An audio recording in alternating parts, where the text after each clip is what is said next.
নূরের জীবন কাহিনী অবলম্বনে নির্মিত আফরান নিশোর নতুন সিনেমা দম।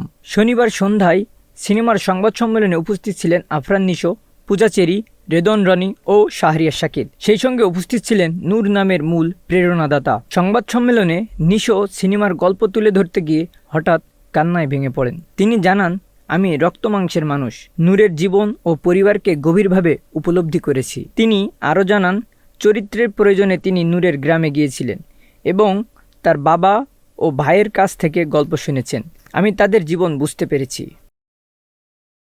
নিশো দর্শকদের উদ্দেশ্যে বলেন, সিনেমাটি দেখুন এবং নূরের জীবনের বাস্তব লড়াই অনুভব করুন। সিনেমাটি সত্য ঘটনা অবলম্বনে নির্মিত হয় দর্শকদের মধ্যে ইতিমধ্যেই ব্যাপক উন্মাদনা দেখা দিয়েছে। সামাজিক যোগাযোগ মাধ্যমে নেটিজেনরা নিশোর এই ভিন্নধর্মী চরিত্র দেখার জন্য অধীর আগ্রহ প্রকাশ করেছেন। সিনেমার নির্মাতা সংস্থা চরকি ও আলফা আয়ের রেদন রনি ও শাহরিয়ার শাকিল গল্পটি পর্দায় নিখুঁতভাবে তুলে ধরতে চেষ্টা করেছেন। নিশোর বিপরীতে পূজা চেরির উপস্থিতিও দর্শকদের কৌতূহল আরও বাড়িয়ে দিয়েছে।